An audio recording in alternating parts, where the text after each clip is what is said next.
আমার বউয়ের মতো একটা বউ যদি তোমার ঘরে থাকতো তাহলে তোমার জীবনেও আর 31st নাইটও আসতো না, আর পয়লা বৈশাখও আসতো না, আর এত সুন্দর সুন্দর ছবিও আপলোড করতে পারতা না। কার কাছে বউয়ের এত নিন্দা করা হচ্ছে একটু শুনি। শোনো, কারোর কাছে বউয়ের নিন্দা করতেছি না।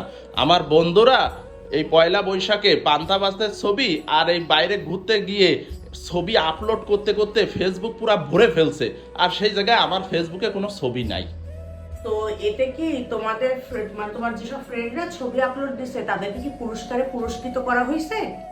কেন এই জায়গায় পুরস্কারের কথা আসতেছে কি জন্য? দেওয়া হয়েছে ফেসবুকে মানে ছবি ছাড়লে কি পয়লা বৈশাখে পান্তা ইলিশ খাইতে পারো না বলে তোমার মুখ হয়ে গেছে আমাবস্যার চাঁদের মতন? কেন, আমি কি বলছি যে আমার মুখ আমাবস্যা চাঁদের মতো হয়ে গেছে? ওরা বারবার ফোন দিয়ে আমাকে জিজ্ঞেস করতেছে, তা আর কি বা বলবো আমি, বলো, আমার কিছু বলার আছে? বন্ধুরা এমনই হয়, ঠিক আছে? সব সময় কি প্ল্যান একটার পর একটা লেখে আছে।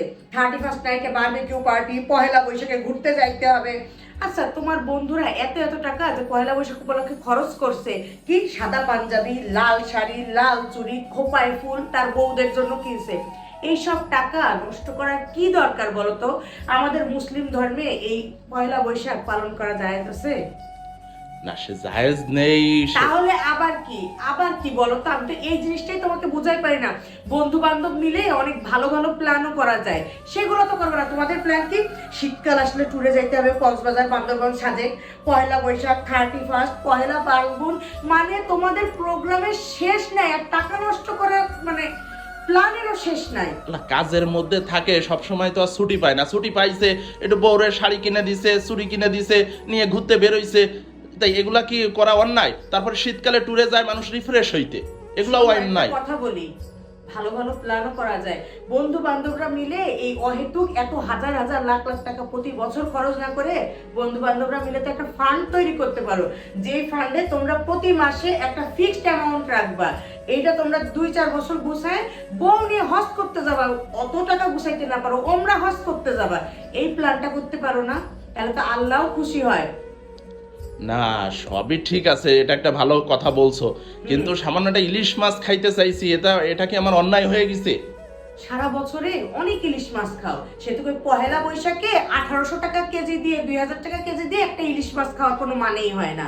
পহেলা বৈশাখের দিন থেকে দেখতেছি ইলিশ মাছ, পান্তা ভাত। এখন কি খোঁচানোর জন্য তো বন্ধু বান্ধব আছে, যে ছবি কেন আপলোড দিবি? বলবা কি আমার বউয়ের এত ছবি তোলার শখ নেই? তা আমি বলতে যাব কি জন্য? তাহলে তোমার বন্ধু বান্ধবরা তোমাকে খোঁচাচ্ছে কেন? এই বন্ধু বান্ধব খোঁচাচ্ছে বলে তো তুমি এখন চেপলা, নাই তো তুমি এরকম চিল্লাপাল্লা করতা না। আমি তো খুব বেশি চিল্লাপাল্লা করিনি, ওরা বারবার ফোন দিয়ে জিজ্ঞেস করতেছে, তাই আমি বলতেছি। প্রয়োজনে বন্ধুদের ফোন রিসিভ করো না, ফোনটা বন্ধ করে রাখো। যে আমার ঘরে কি জিনিস আছে, আমার যে কি একটা বউ, এর জন্য তো আমি কোনো কিছুই পারি না। ভালো কাজে তুমি একটা করো, বলো যে তুমি একটা ভালো কাজ করতেছো, কোনো একটা এতিমখানায় দান করতে যাবা, কোনো কিছু করবা, তুমি একটা ইলিশ মাছ কিনে এতিমখানায় দান করে আসো, আমি একবারও বাধা দিব না। কিন্তু এই যে শো অফ করার জন্য আমি 5 কেজি ওজনের একটা ইলিশ কিনে আনছি, পান্তা ভাত খাচ্ছি বাটির প্লেটে নিয়ে, এগুলো করা যাবে না আমার ঘরে, ঠিক আছে? ভালো কাজ করবা, প্রত্যেকটা কাজে সাপোর্ট পাবা। আর ভুলভাল কাজ করবা, কোনো কাজে বউয়ের সাপোর্ট পাবা না। আচ্ছা ঠিক আছে, তুমি যেটা বলছো সেইটাই হবে। সেই তো ঘুরে ফিরে বউয়ের কথা শোনো, কিন্তু আমাকে একটু চিল্লাপাল্লা করে রাগায় নাও।